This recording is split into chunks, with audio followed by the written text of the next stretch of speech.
Hey everyone, we are the Gratitude Girls. The Gratitude Girls are in the house. Hi, Lori. How are you? I am wonderful. How are you? I'm great because I got to hug you.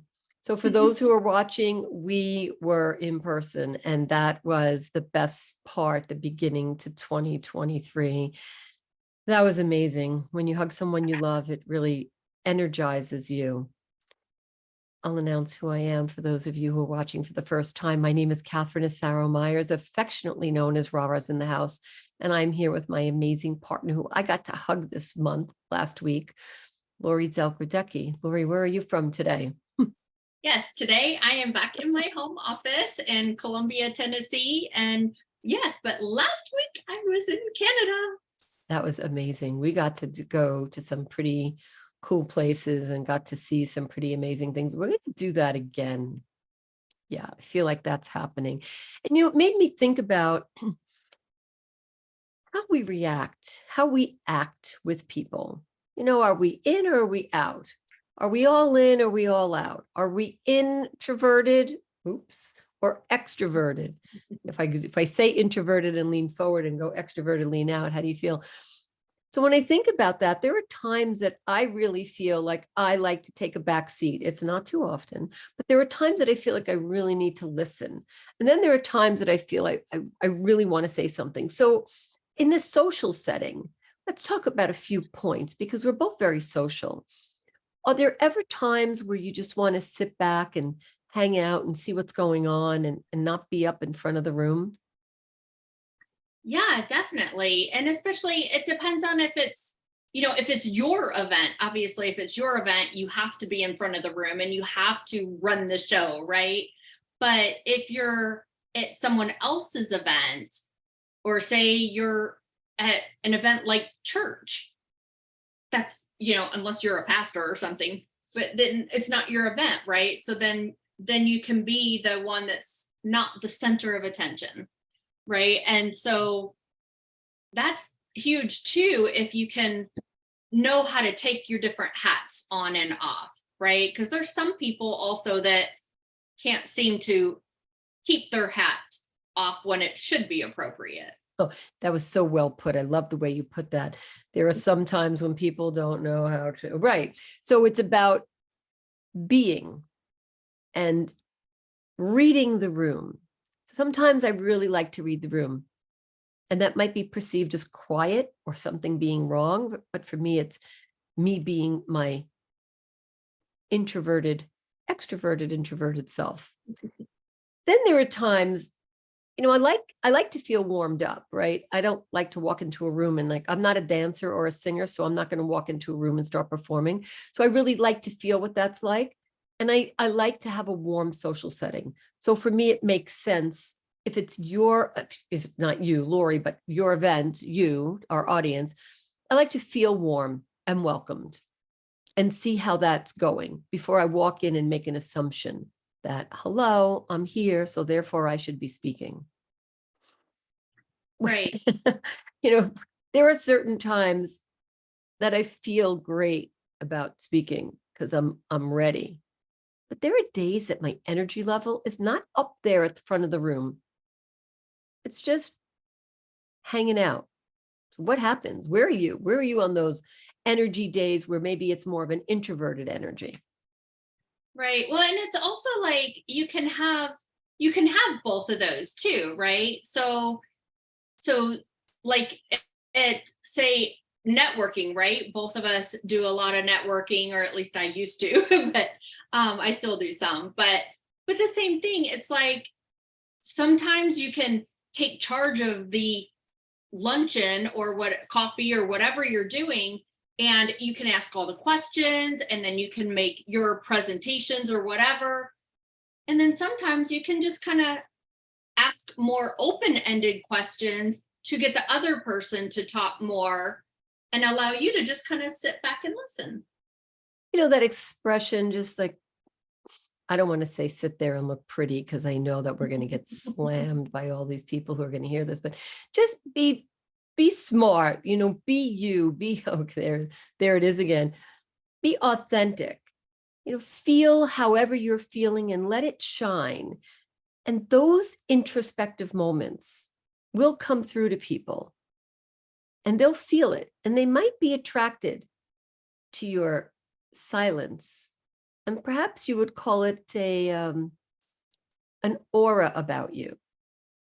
It may attract people to come and speak to you instead of raising the flags and the hands. And I don't want to say the rah-rah, but, I mean that with all due respect to myself. You don't have to walk into a room and rah-rah the room, because that's just not, if that's not who you are or how you feel, it won't come across as being authentic.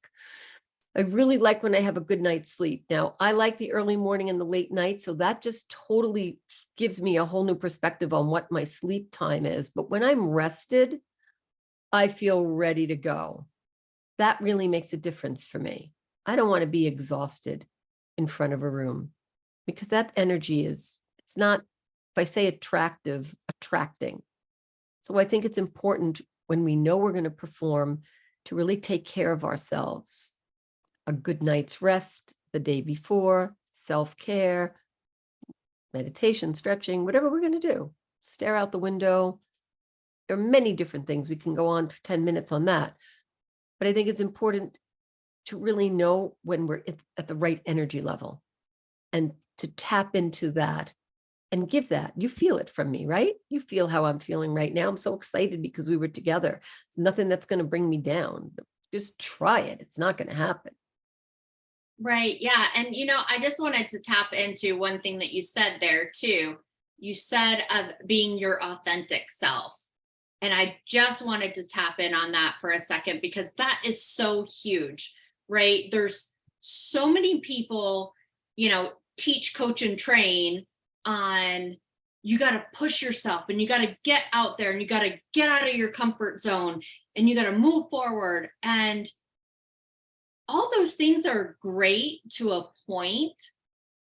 But if you're pushing so far, quote, past your comfort zone, that you are completely uncomfortable, then you're not being your authentic self. And so when you're more your authentic self, then you're going to attract more that is like you, that are going to have a lot of the, like Catherine and I, a lot of the same beliefs and the same morals and standards, and where we just mesh so good together the last 10 plus years, right? And because, it was put together miraculously for us together, but we attracted that, right? And it's been incredible together. But that's the type of people that you want to attract into your business or into your life personally as well, but personally and professionally. So when you reach too far out your comfort zone and you're not being that authentic and raw and real for yourself, then you might attract other things that are not authentic and raw and real. To your point, you can tell when somebody, when I say, I'm like, you can read my mind. You can tell when someone's not real, that fake smile. They walk it. You can sense that. We're all smart people. We know when someone's pushing through it. And you don't really want to go there with someone, because you're going to open up a Pandora's box. So it makes sense to be who you are at the moment. And if you're dealing with some things, maybe it's a good idea to listen, observe, be an active listener, active observer, and know yourself. Know when you're pushing yourself. Know when it doesn't feel real. Would you wear a pair of pants that don't fit? No. So don't wear an attitude that doesn't fit. If it doesn't fit you, it's not going to look right. I think about the times that we have a conversation. Sometimes those conversations just come easy with certain people. And there are moments that being quiet and silent is what we need. We just need to feel. We don't need the small talk. We just need to know that each other is there. And I think it's really important to allow that to happen. Pauses, pregnant pauses, intentional silence gives you a chance to digest the information. And sometimes the energy is so strong, the silence speaks for itself. Right, exactly. That reminds me of a phrase my mom used to always say, think before you speak. Just because it comes in your head doesn't mean that it has to come out your mouth. Right? So if you think about it before you say it, then you're not going to have those regretful moments. And the same thing that goes in personal life as well as professional life, of where a lot of people, I'm sure you've heard somebody say, "Oh, I'm sorry I said that. I didn't mean that." Mm. Did you mean it? Because it came out your mouth, right? And so, but if you think before you speak, then you're not going to have those moments of, "I'm sorry I said that," because you're not going to say it if you don't mean it. Because love means never having to say you're sorry. Were we talking about love, or was I just going there? Being in a room with people that you care about, you feel the love. You want to do your best and give them your best. Whether you're in a networking room, or you're in the room with your family, or you're in the room by yourself with yourself, you give your best. When we come here live, we want you to get a snippet, a little sound bite of what it's going to be like when you're with us for the things that we're going to do. So I'm wondering, Lori, if we can share a little bit about how can someone get with us beyond this moment? Yes, absolutely. So, of course, follow us on Facebook, gratitudegirls.com, on our personal website. Make sure you tune in there to see our future things coming up. Our Gratitude Girls Retreat, again, coming up. We've already had a couple virtual ones. We are having an in-person one, so make sure to watch for that. And then watch all of our past shows. We have thousands now of past recordings. They're all on our website. We have them in our private coaching group. So if you're not a member of that, you can see the information about that on gratitudegirls.com. We also have tons of free coaching on Gratitude Girls Facebook page. So make sure you follow that. Gratitude Girls is now on TikTok, so you can watch that also. And of course, follow both of us on all different social media. Lori Delk on all the social medias, and Catherine Asaro. Just search for our names, and that we will, of course, come up. And what else, Catherine? What am I missing? You're not really missing anything. We have a show coming up the fourth Tuesday of every month. So if you want to catch what our amazing guests are saying, or if you're thinking about being a guest, just hop on. Tomorrow night is our show. So that's the fourth Tuesday of every month. See what that feels like for you, because we're booked about a year in advance. If it feels like it might be for you, then reach out to us, because we are almost done booking 2023, looking at 2024. I know that's hard to say. Like, it's January 23rd and we're almost a year in advance booked. So we're happy for that. We're thrilled that our audience is there.